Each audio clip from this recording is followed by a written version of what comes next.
Welcome to The Source, where we combine the headlines with in-depth conversations with the newsmakers themselves. Today on the program, Batangas province now under a state of calamity. Sa panahong ito, hindi madali ang mag-confirm dahil zero ang visibility. Residents evacuate due to Taal Volcano's imminent hazardous eruption. Sobrang hirap. Nangangatog-antod na matatanda. Authorities brace for worst-case scenarios. Nagdagdag na rin po tayo ng mga assets on the ground in case na kailanganin mag-move pa ng ating mga kababayan. Taal Volcano's eruption history and the situation on the ground, National Disaster Risk Reduction Management Council spokesperson Mark Timbal and UP National Institute of Geological Sciences Director and Professor Mario Aurelio join us in the program.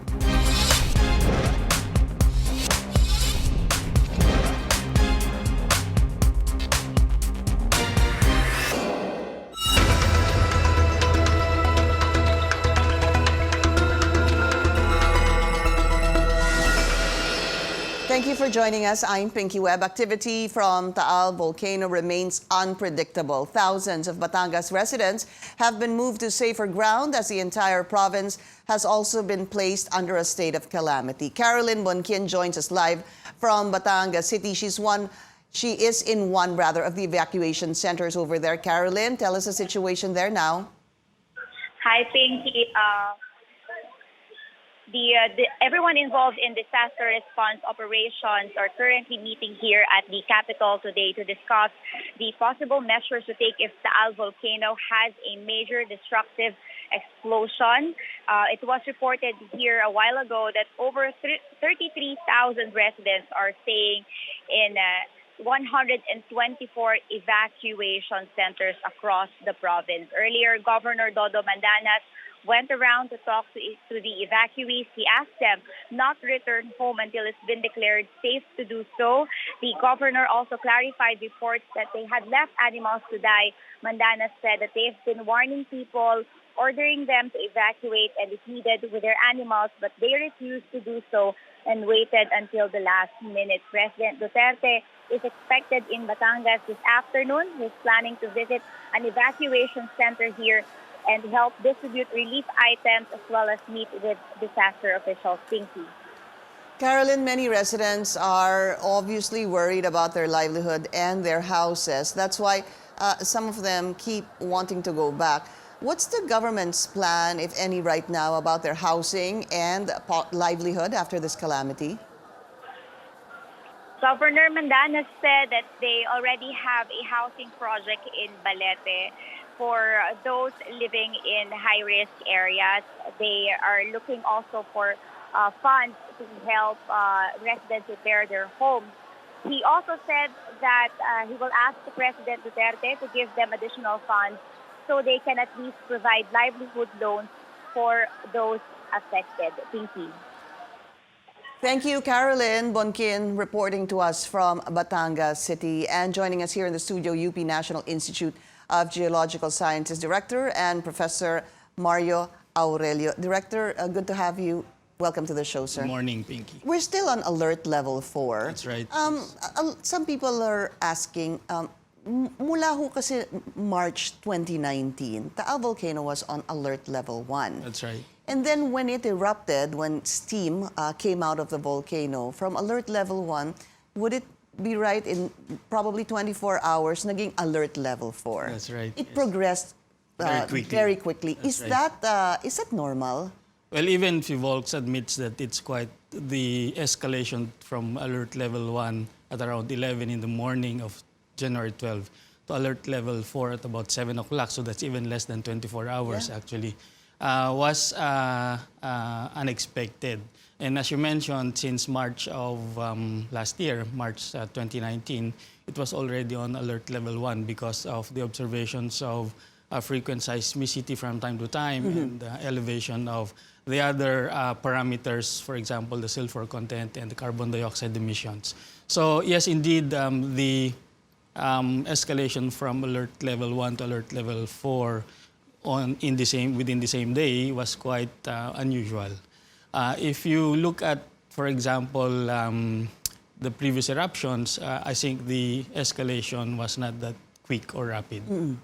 What are the factors that made the progression so fast from alert level 1 to 4? A very difficult question to answer, Pinky, but even as I saw the explanation of Mariton Bornas of Volks on why it was so sudden, and she was mentioning that in fact they were watching out for the parameters, but that they did not observe elevation of temperature of the lake, for example, which is should be a very good indication.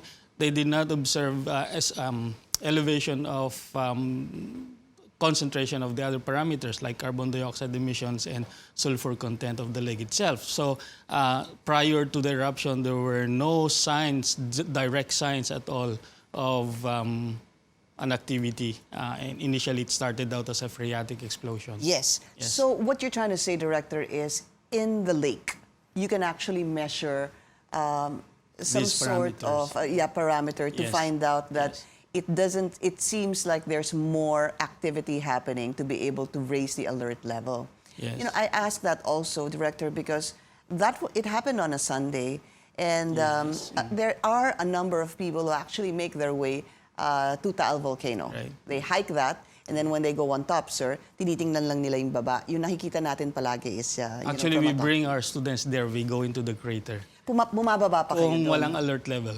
Right. But it's been on alert level 1 since 2019. So that's why doon lang sila sa view deck, actually. Which I've been to as well. So what you're saying is doon sa tinitingnan natin from the top view, Yes. just to give a little bit of a perspective, no? Yes. From the top view, ang nakikita po natin, from the top view, yun po ang Taal Island. That's right. Okay. From the top view, pag tingin niyo po sa baba, makikita natin yung parang Lawa. yung nakikita po natin ay parang So there's what you're looking at here is the These island are live itself. shots, sir, by the way. Yeah. And then the crater lake is where the steams are emanating, actually. It's not this one. Many I are know. confused also. It's not this volcano. I wanted which to is the active clarify one. that because that's what sometimes yun po ang iniisip ng tao na Taal yes, Volcano. it's This is not the one. It's part of the island, but it's not the active part now. Yeah, I wanted to go closer to that. No, give me a chance to do that. The Taal Volcano, sir, is this? No, kasama po ito. It's part, yes. Yeah. Hanggang dito. Oh. Yeah. Yung buong yan. This one is on the northern side, and Right. it's like a little protrusion, circular protrusion, but it's part of the island. Don't think that this is separate from the Taal Volcano. No, This is it's not actually separate. part of it. Yeah. They This is call the this the Binintiang Malaki. Binintiang Malaki. Malaki. Saang side po ito? That's on the northern side. Northern So side. here we are looking towards the south. This is Macolot Mountain, and Cuenca Macolot. is, that's Yeah. Macolot. Cuenca is about there. Okay, yan na po yung opposite. Nasaan po ang Tagaytay? Ang Tagaytay dito, this is, the photograph must have been taken from Tagaytay. This is a live shot, ha? This is a live so shot, this is actually. this is been taken from Tagaytay. So ito, yung vantage point natin That's is Tagaytay. All right. And So, Talisa is down here. dito po, Yeah, no? that's right. So when people make their way to Taal Island, dito po sila nanggagaling. Normally, when we bring our students there, we start off from the station of Volks in Talisay. I see. And then we take a boat ride about 20 minutes to 30 Going minutes. where, sir? Going to that Here? side, yes. And So then dito? the hike goes this way. Okay, all right. So again, alert level 4. The question to many people's mind, Director, is: are there signs now or indicators that say that an as hazardous imminent eruption is going to happen within the next 24 hours? Well, the alert level 4 itself says that it's a stage where there is a possibility, that's why it's imminent, of a hazardous explosion. And when that happens, the hazardous explosion happens, then the alert level has to be raised to 5, right? So the intense unrest is the present activity of the volcano, but there's an imminent possibility that it may escalate to a hazardous eruption. And by then, it will have to be raised to 5. Are there other indicators that will tell you that it is going to happen, that hazardous eruption will happen? Are there indicators? I think the main thing to think about now is that if a bigger eruption is expected, then there must be a significant amount of magma left underneath until now. So that's the question actually. How much is left inside the chamber? Is that something that can be determined by any of the measurements used by It's quite footballs? difficult, but there are ways if it is not erupting. The problem now, it is moving, so it's very dynamic, very mobile, and it might be difficult to track the actual position now. But if it were not erupting, for example, Pinatubo, Mayon, there's an estimate of the volume of the magma underneath. And again, magma is the That's stones, molten. the That's a molten rock. rocks, doon po sa loob Which is ng coming out. vulkan na lalabas. Kapag lumabas na po siya at nag-flow, lava na po Lava yun. flow, yes. Okay, so And fountain, pagka tumaas, bumubulwak siya. lava fountain po yun. Lava fountain. Such as that. That's right. That's a lava fountain. So it's magma when it's inside, it's lava when it actually comes out. Okay. What about, Director, yung mga, there are other things that need to be considered apart from magma and lava and ash. There is, of course, earthquakes. That's right. And possible tsunamis. Yes. My question is, if there is a strong earthquake na naramdaman, is that an indicator na sasabog na muli ang bulkan? Okay, so again, we have to distinguish between the two types of earthquakes, right? We have to be clear about whether they are volcanic earthquakes or tectonic earthquakes. Now, what is happening now, what has been monitored are the volcanic earthquakes because these are the indicators that mainly the reason why there are earthquakes underneath the volcano is that because the magma is rising, right? And as it rises, it gets in contact with the colder rocks and they produce friction and that causes the earthquakes. Okay, so you were mentioning that what if these earthquakes become of higher magnitudes?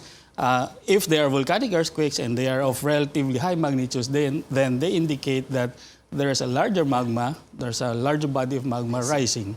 Okay, but if you notice, what is reported are magnitudes 1 to 4, for example, yeah. because those are normal magnitudes for volcanic earthquakes. Okay.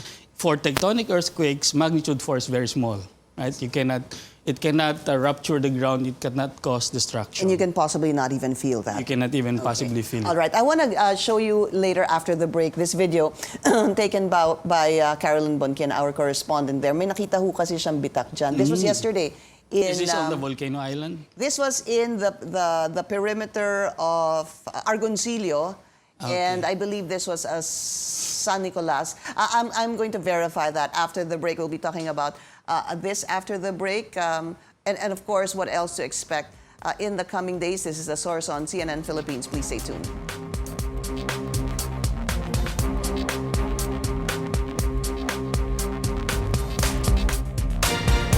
You're watching The Source on CNN Philippines. Our guest today, UP Nixon Director and Professor Mario Aurelio. Sir, you were talking about meron pong tinatawag na volcanic quake at meron pong tectonic. Pagka volcanic quake, ibig sabihin there's rumbling sa volcano. Yes. Kapag tectonic po, Pag tectonic, merong fault na gumalaw. Okay. Major bitak sa lupa na gumalaw. Pero ang tao po, kapag nandun sa area, for example, may naramdaman silang paggalaw, one cannot determine if it's volcanic or tectonic in nature. Yeah, you need instruments to distinguish one from the other. Okay. And as far as the magnitude is concerned, generally speaking, volcanic quakes are of lower magnitude than the tectonic earthquakes. Mas mababa ang volcanic quake than a tectonic quake. earthquake. So this was the one we wanted to show you, sir. This was yesterday. Again, this was I'm pretty sure Argoncillo yung isang border po nito. Si Carolyn was there.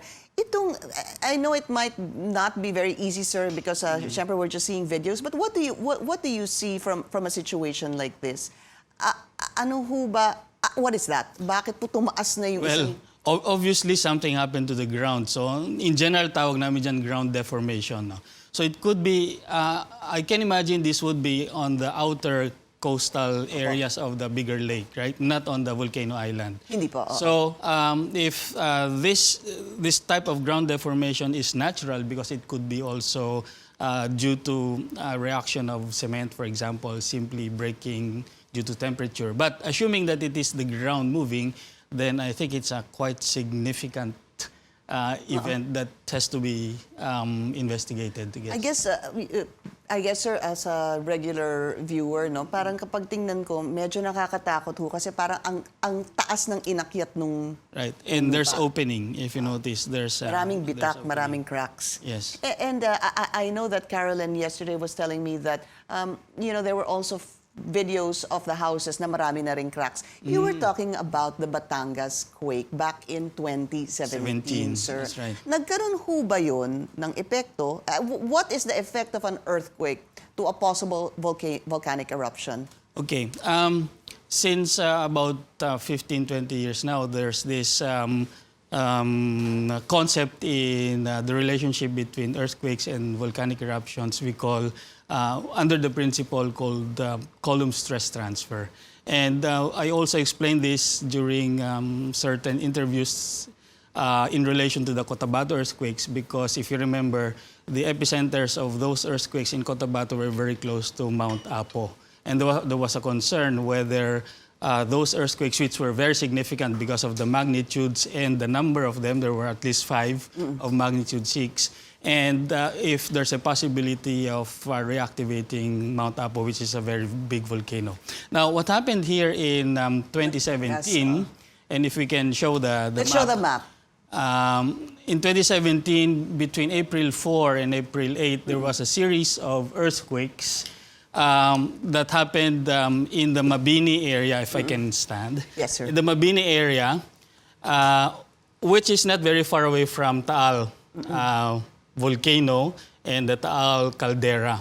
So this is the circles that small circles that you see is the distribution of the main earthquake and the epicenters then. So you notice there's a general direction northerly, that's north, Pataas. towards the volcano actually. Yes.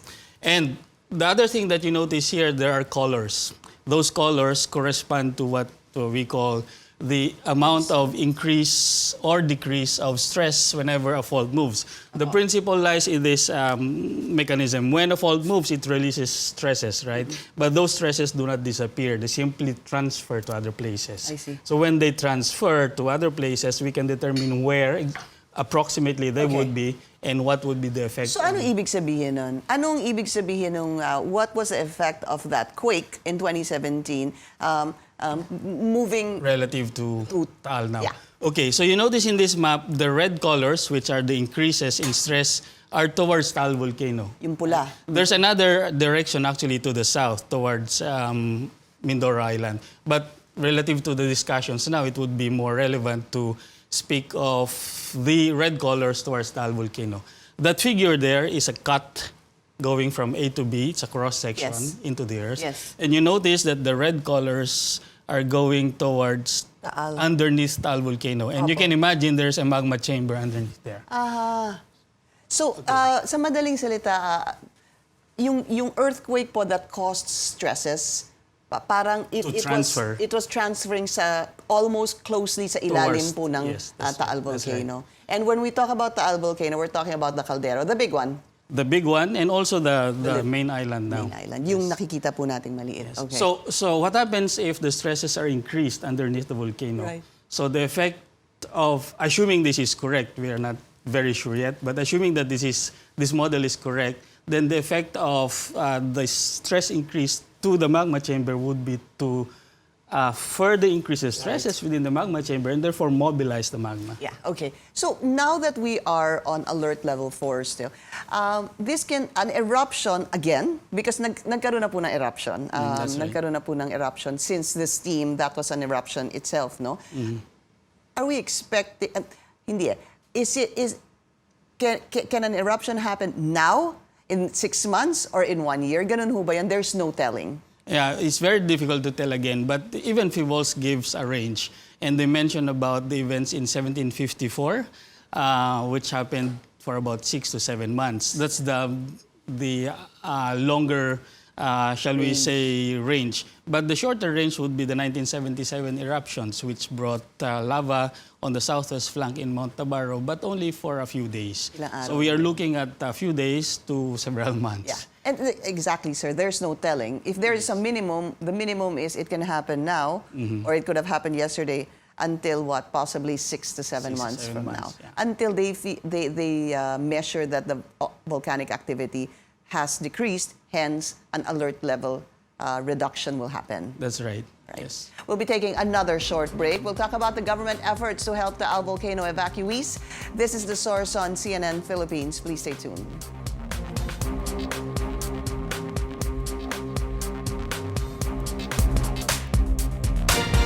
You're watching The Source on CNN Philippines. Our guest today, UP NICS Professor Mario Aurelio, and also joining us on the line right now, National Disaster Risk Reduction Management Council spokesperson Mark Timbal. Sir, Mark, welcome to the show, sir.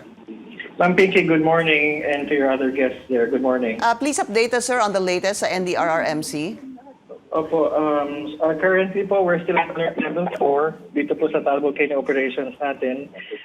Continuing po ang ating evacuation of the areas within the 14-kilometer danger zone.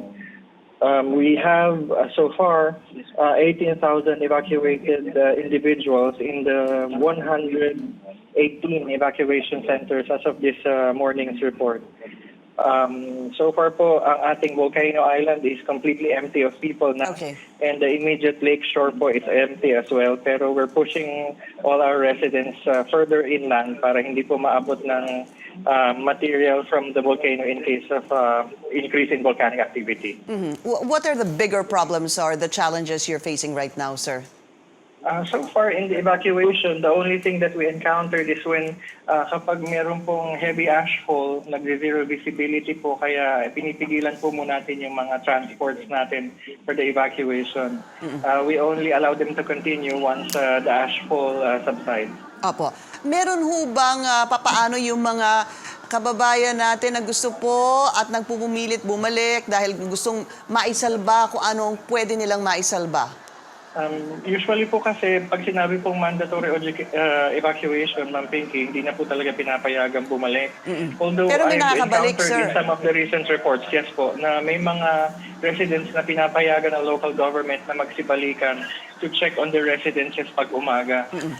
We would like to advise the local governments na to desist from this practice kasi baka biglang magkaroon ng sudden volcanic activity, hindi natin maagapan po yung mga tao na nandun sa community. In fact, sir, may pinapakita kaming video ngayon. Ito yung sa Kalawit, yung village ng Kalawit na natatagpuan po sa Volcano Island.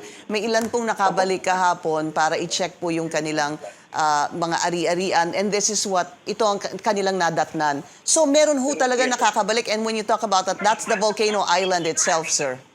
Opo. Wala na po dapat tao dyan, Ma'am Pinky. So this is what I'm going to do. I'm going to refer this to our incident command system post dyan po sa Lipa para makapag-deploy po tayo ng security forces natin that can prevent this from happening. Also, para paalisin yung mga tao na andyan pa kung andyan sila ngayon. Kasi supposedly po, zero na dapat po yan eh. Opo. Okay, maraming salamat po, NDRRMC spokesperson Mark Timbal. Professor, maybe final words. Kasi sinasabi po ni Sir Mark, patuloy po yung pagbuga daw, paminsan-minsan. I want to show again our live footage, live pictures of Taal Volcano right now. Ang nakikita po natin, these are live pictures, sir, no? So, yun po ay steam. This one, Ayan, coming no? out, yeah. There's very little movement. You possibly might not see it. Ano ho, that's still steam. That's steam, yes. And what does that tell you? I mean, for people like us, anong ibig sabihin kapag ganyan, sir? Well, it means that there's still material that needs to come out of the volcano. And in fact, this is the northern flank. And I was mentioning a while ago that in the latest update of VVolcs, they noticed the development of new cracks on the ground where this steam is coming out on this northern part. Meron pong pula. Meron pong lumalabas na pula eh. Actually, we can see it better there, sir. Sa kabilang monitor. Yes. They're asking kung That could be... would you be able to theorize ano ho yan? Theorize, I will agree. Theorize. Because we can only see it. There could be magma underneath covered by the steam. So nahahalo yung kulay ng what's coming out as what's appearing to be a reddish tinge on the steam. Yeah. And let's remember, it's alert level for imminent Still, yes. hazardous, imminent eruption. It can erupt again at any time, but right now, what it is, it's still putting out a plume of Materials, yes. steam or smoke, no? Yeah, in the update yesterday at 4 p.m., the column was still about 2 kilometers, the steam column. Pero mas mababa na po yun because umabot po siya ng 15 kasing to taas ng 20 15 yata. kilometers. All right, we'd like to thank Professor Mario Aurelio. Sir, maraming salamat po sa inyo. Anytime, Pinky. Thank you for joining us here on The Source. I'm Pinky Webb. You're watching CNN Philippines.